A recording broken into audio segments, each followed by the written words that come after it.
ഇപ്പോൾ ഷിരൂരിൽ ഡ്രഡ്ജർ എത്തിയതിനു ശേഷം ആദ്യത്തെ 1-2 ദിവസം ഈ മനാഫ് കാരണമാണ് നമുക്ക് തിരച്ചിൽ വൈകിപ്പോയത് എന്നുള്ള തരത്തിലൊക്കെ പുള്ളി കുറ്റപ്പെടുത്തിയിരുന്നു.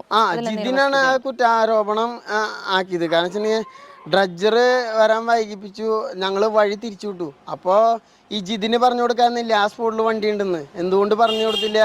ജിതിൻ ദൗത്യ സ്ഥലത്ത് എത്തിക്കഴിഞ്ഞാൽ ഒരു മൂലയ്ക്ക് ഇതിങ്ങനെ മാറി നിൽക്കും, അങ്ങോട്ടും ഇങ്ങോട്ടും നോക്കും, ചിരിച്ച് കളിച്ച് അവിടെ മൊബൈലിൽ കളിച്ച് നിൽക്കും. അതേ ഈ ജിതിൻ ചെയ്തിട്ടുള്ളൂ. ഈ ജിതിൻ എന്ന് പറഞ്ഞ വ്യക്തിക്ക് പറയായിരുന്നു ഞങ്ങൾ വഴി തിരിച്ചു വിടാണ്, കേസ് ഈ വഴി തിരിച്ചു വിടാണെങ്കിൽ ജിതിന് പറയാം എൻ്റെ ചേട്ടനെ ഓടിച്ച ട്രക്ക് അവിടെ ഉണ്ടെന്ന് ഇദ്ദേഹത്തിന് പറഞ്ഞു കൊടുത്ത അവിടെ തരയായിരുന്നില്ലേ? ഈശ്വർ മാൽപ്പ വന്നതുകൊണ്ടാണ് ഈ ദൗത്യത്തിന് ഇത്ര വേഗത കൂടിയത്. കർണാടക സർക്കാർ, ഷിരൂർ പോലീസ് എന്നിവർ പറയുന്നത് ഈ ട്രക്ക് ഓടിച്ച അർജുനും പുഴയിലും കരയിലും ഇല്ല എന്നാണ് അവർ പറയുന്നത്. അവര് FIR വരെ ചെയ്തിട്ടില്ലാത്ത കേസാണ് ഇത്, വാഹനാപകടം ആക്സിഡന്റ്. ഈ വിഷമങ്ങളെ കുറിച്ച് മാഫ്കയായിട്ട് ഇപ്പോൾ ഫോൺ വിളിച്ച് സംസാരിച്ചിരുന്നോ?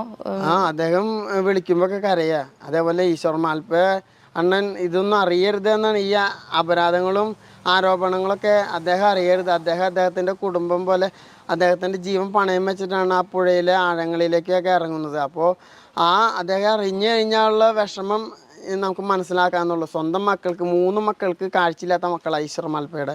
ആ ഒരു വ്യക്തിയെ ചവിട്ടി താത്തുമ്പോൾ അദ്ദേഹത്തിൻ്റെ ഒരു മനസ്സിലെ വിഷമം നമുക്ക് ഊഹിക്കാന്നുള്ളത്. അത് കഴിഞ്ഞിട്ട് ഞാൻ വിളിച്ചപ്പോൾ ഈശ്വരനെ കരയുക.